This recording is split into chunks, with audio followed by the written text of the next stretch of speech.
Vi har hört på nyheterna om situationen i Venezuela och hur Maduro vägrar släppa makten trots att han saknar all legitimitet. Men det jag frågar mig är, hur har det kunnat gå så här långt? Varför har inte någonting gjorts tidigare? För det här är ju ingen ny situation. Redan för 25 år sedan blev Venezuela en diktatur. Och varför har svenska politiker och svenska media under årtionden ljugit för svenska folket om läget i Venezuela? Venezuela är en del av internationell organiserad brottslighet. Och den som står bakom i sista hand, inte i sista hand men i första hand, är Kuba. Och Sverige har länge, ända sedan Olof Palmes tid när han åkte till Kuba 1975, försvarat den diktaturen. Den diktatur som begår brott mot mänskligheten. Och Maduro, han har begått brott mot mänskligheten i Venezuela. Han har begått folkmord i Venezuela.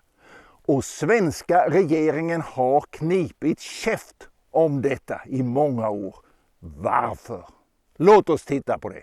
Sånt är livet, så mycket falskhet både här.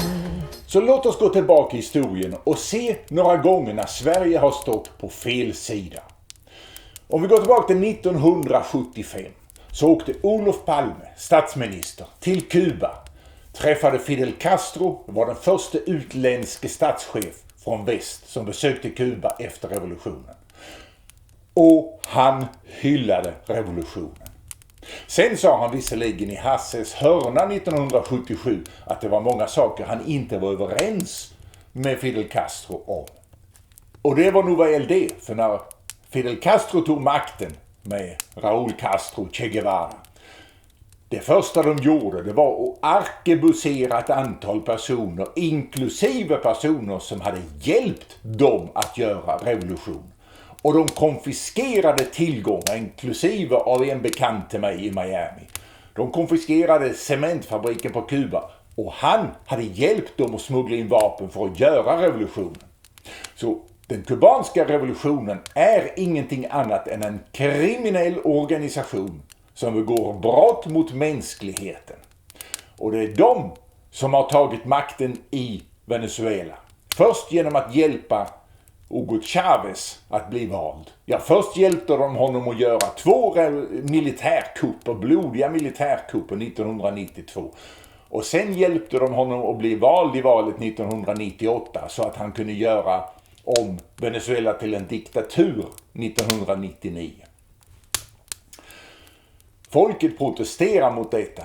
Men år 2002, när ungefär 1 miljon människor marscherade till presidentpalatset Miraflores i Caracas för att kräva presidentens avgång, så skickade Chávez, han beordrade ut militären för att skjuta ner folk och de vägrade. Men så lyckades han få en lägre officer att gå ut med en mindre grupp stridsvagnar. Och det blev filmat av televisionen. Men sen, när de högre officerarna fick reda på detta, så beordrade de honom att återvända till förläggningen. Men då hade detta alltså redan blivit filmat av tv. Och detta användes sen som bevis, inom citationstecken, för att det var en militärkupp. Och i Sverige så sa regeringen att detta hade varit ett försök till militärkupp som hade stötts av USA. Detta var en total lögn. Och nu kan man ju tro att det här var av okunnighet. Jag åkte 2017 från USA till Stockholm för att uppvakta utrikesdepartementet och tala om hur detta egentligen hade gått till. Och dessutom passade jag på att prata om vad som hade hänt i Honduras 2009. När de demokratiska institutionerna i landet hade försvarat grundlagen genom att riksåklagaren hade utfärdat en häktningsorder mot presidenten som försökte göra en statskupp, göra sig till envåldshärskare. Och militären arresterade honom på order av högsta domstolen. Bägge de här fallen kallas svenska regeringen och svenska staten för statskupper, militärkupper. Så då kan man ju tro, som sagt, att det här är okunnighet. Men nu vet jag att det inte är okunnighet. För en högt uppsatt person i utrikesdepartementet år 2017 när jag var där bodde i Caracas år 2002 när detta hände. Så hon vet mycket väl att detta var en fredlig demonstration som slogs ner med våld. Därför att när militären vägrade skjuta så sköt istället civila som borgmästaren hade satt upp på taken runt omkring. Sköt ihjäl omkring 19 personer. Och detta sändes i tv i Venezuela. Så alla såg det. På ena sidan skärmen Hugo Chávez som säger att allting är lugnt. Och på andra sidan skärmen folk som faller döda i en fredlig demonstration med skott från taket. Puente Llaguno. Och detta propagerades ut i världen som att det hade varit en militärkupp stödd av USA. Total lögn. Och svenska staten, svenska utrikesdepartementet har propagerat denna lögn i många herrans år. I full vetskap om att det är en lögn. Nu hoppar jag framåt i tiden. Låt mig gå tillbaka lite igen och ta 1975 på nytt. Palme besökte alltså Kuba och Fidel Castro. Och tillsammans hyllade de Pol Pot, revolutionen i Kampuchea eller Kambodja. Och många andra som också hyllade Birgit Dahl. Eller var det Birgitta Dahl hon hette? Så det var i alla fall ett folkmord som pågick där. Och Sverige förnekade att det var ett folkmord som pågick där.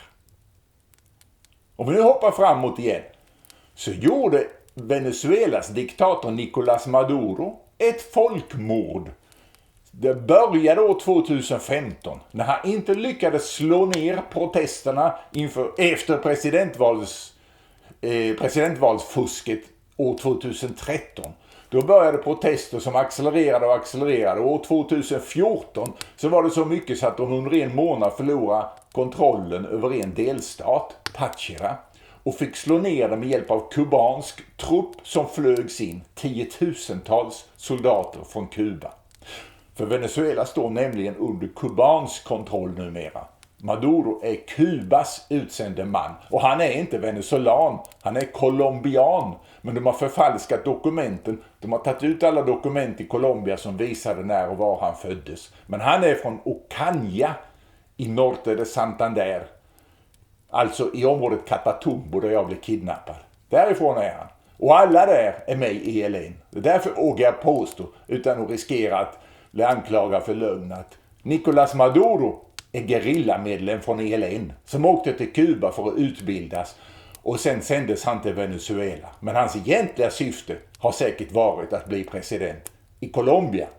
Men när Hugo Chávez, som var Fidel Castros utsedde man i Venezuela, när han började agera som att det här är mitt projekt, jag vill göra Gran Colombia, jag vill inte följa Fidel Castros order. Chávez menade på att Venezuela är det stora landet, det är Venezuela som ska vara ledare, och det var ju inte kubanerna med på. Så de dödade honom. De förgiftade honom så han trodde han var sjuk. Och så sa de vi kan operera dig i Kuba, och så dödade de honom. Och så satte de in Nicolás Maduro där som president i Venezuela. Och då blev ju Colombia, då måste de ju ta bort alla hans födelsedokument och sådär från Colombia och falsifiera dem i Venezuela. Men alla vet i Colombia, alla vet nu var han föddes, var hans pappa gick i skolan, hans mamma, hela familjehistorien. Alla är från Colombia, utom en farfar tror jag det var, eller om det var morfar som kom från Dominikanska republiken och som grundade den första fotbollsklubben i Cúcuta förresten, omkring år 1904. Så det är väl dokumenterat. De som påstår att det är lögn, de är de som ljuger. Hur kom jag in på det? Jo, jag höll på att prata om folkmord. Och år 2015 så började alltså Maduro att göra en holodomor i Venezuela. Folkmord genom svält. För att slippa slå ner protesterna med våld, vilket väcker viss vissa protester utomlands. Det ledde till lite blodiga bilder och så. Så tänkte han skulle göra som Stalin och helt enkelt låta dem svälta ihjäl hemma. Och dessutom då så förbjöd de sjukhusen att skriva svält som dödsorsak för att det inte skulle synas i statistiken. Men jag noterade att han hade infört samma 3 politiska beslut och lagar som Stalin. Nämligen konfiskera mat, och det finns dokumenterat. De konfiskerade mat, det var förbjudet att transportera mat i Venezuela. Om någon köpte mat hemma där de bodde och sen körde till fritidshuset så kunde de få maten konfiskerad på vägen, för det var förbjudet att transportera mat. Och likadant om de plockade mango vid fritidshuset och tog det hem till stan så fick de den konfiskerad. Det andra var att de bara distribuerade maten till egna anhängare. För att få den här klapp som de kallar för det här matpaketet så måste man skriva upp sig som anhängare till regimen. Detta varnade jag för redan i juli 2015 och sen har jag fortsatt att göra nya videor och varna om detta. Och 2017 så uppväckte jag UD och pratade om det här för att det var akut, läget var akut. Vi hade många dödsfall. Och i slutet på 2017 så gjorde jag en statistisk undersökning, vilket då givetvis var helt underjordiskt eftersom det var förbjudet att rapportera om det här. Det var förbjudet för läkare och sjuksköterskor att skriva det som dödsorsak. Så därför var jag beroende av att det fanns sjukhuspersonal som hade brutit mot reglerna, och sen var jag tvungen att försöka hitta dem och försöka få dem att lita på mig så att de skulle tala om det för mig. Så det förstår ni att det var ju ganska svårt, och ändå lyckades jag med flera stycken. Och knepet jag använde var att använda såna här appar för att hitta personliga kontakter. För där kan man prata enskilt. Och då kunde jag söka på personal som jobbar inom sjukvården. Läkare, sjuksköterskor och liknande. Och på det viset lyckades jag hitta en del. Och efter att sen ha pratat ett tag så var det några som erkände att vi har faktiskt gjort sån statistik. Eller jag vet någon på sjukhuset som gör den olagliga statistiken. Och på det viset kunde jag då räkna ut att det var 100,000-tals. Jag hade en beräkning på hur många som hade dött och på hur stort upptagningsområde de sjukhusen hade. Och sen visste jag ju från andra svältkatastrofer ungefär hur lång tid det tar till folk dör. För folk är alltså dödsdömda innan de dör. För den sista veckan eller så, det går inte att rädda dem. Även om de kommer till sjukhus så är organen förstörda. Så det gick att göra en beräkning på hur många som skulle dö. Vi hade då omkring 200 000 döda. Och beräkningen visade att 5 miljoner skulle dö om vi fortsatte som hittills. Detta var i slutet på 2017. Så när jag hade räknat ut detta i februari 2018, då tog jag det mycket svåra beslutet att säga till venezolanerna, för att jag var ju i deras motståndsrörelse och hade inflytande där, och sa till dem att om ni inte har mat så känner er inte tvungna att stanna och fortsätta kämpa för frihet, utan ni har mitt moraliska stöd att lämna landet och fly landet. Och det antal människor som flydde landet inom den tid som jag hade räknat ut att 5 miljoner skulle dö av svält var omkring 5 miljoner. Så det bekräftade liksom för mig den siffran. Och sen har det flytt ytterligare ett antal. Nu är vi uppe i snart 8 miljoner som har flytt. Och nu efter valet den 28 juli så är det ytterligare, enligt opinionsundersökningar som har gjort nu, ytterligare 44% av landets befolkning som funderar på att lämna landet. Och det är många som börjat fly redan. Så varför kan det gå på detta viset? Och varför gör omvärlden ingenting? Och varför har Sverige så länge stått på de här förtryckarnas sida? Och vilka är förtryckarna? Ja, förtryckarna, det är organiserad brottslighet. Det de sysslar med, det är kokainsmuggling. Venezuela är navet för världens största knarkkartell. Och Kuba är de som håller i det. Och det Sverige har gjort och nu kan du fråga dig själv, medvetet eller omedvetet, är att agera som propagandaapparat som skyddar den här knarkkartellen. Ända sedan 1975 har Sverige gjort detta. Och Sverige fortsätter att göra detta. För de här nyheterna om vad som händer där, det är ingen stor nyhet i Sverige. Och för bara några år sedan, 2021 tror jag det var, så var svensk television där på gränsen till Venezuela i Colombia och påstod att det är mexikanska karteller som odlar koka och smugglar kokain via Mexiko och vad det nu är. Så Sveriges television agerar propagandaapparat åt världens största kokainkartell som styrs från Havanna, Kuba. Och redan 1975 visade Sverige att de hade intima kontakter med den kubanska förtryckarregimen. Och de har fortsatt så sent som åtminstone 2022 när den senaste socialdemokratiska regeringen gick ut. Och de här kontakterna är inte på politisk nivå enbart, utan de ligger inom ämbetsverk, inom UD,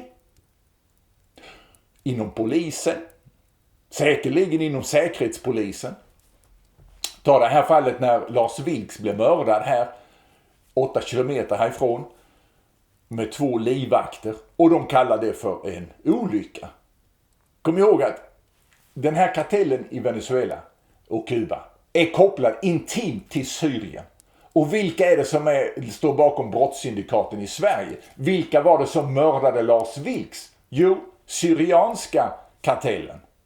Så de är sammankopplade. Organiserad brottslighet har ett gediget grepp om svenska staten, om rättssystemet, om utrikespolitiken.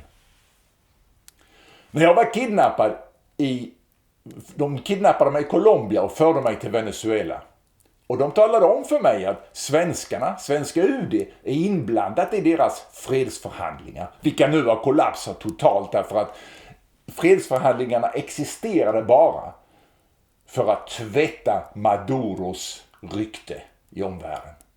Och när nu Maduro är totalt avklädd som en förtryckare utan någon legitimitet alls, ja då finns det ingen motiv längre för att fortsätta med fredsförhandlingarna i Colombia. Så de är totalt saboterade. Gerillan själv begår terrorattacker och mördar folk. Vilket de i och för sig gjorde bara några dagar efter att jag hade blivit frisläppt. Men i alla fall, gerillan sa då till mig att svenska UD är inblandat. Och sen när jag slått upp det och det visade sig att det är korrekt. Folke Bernadotte-akademin som är med i olika konflikter bakom scenariet, under bordet och bakom draperiet eller vad man vill kalla det för att hjälpa till så att säga. Samtidigt som min familj här och i Amerika försökte få hjälp när jag var kidnappad. Svenska UD vägrade prata med min familj och hänvisade bara till polisen i Växjö som sa det här är mycket ovanligt, det brukar vara UD som hanterar sånt här. Samtidigt som svenska UD vägrar prata med min syster här, så sitter de i Colombia och förhandlar med de terrorister som håller mig kidnappad. De här knarkterroristerna. Försök få in det i huvudet. De vägrar prata med min syster när jag är kidnappad av knarkterroristerna, men de sitter och förhandlar med knarkterroristerna i Colombia. De som hjälpte, det var amerikanerna.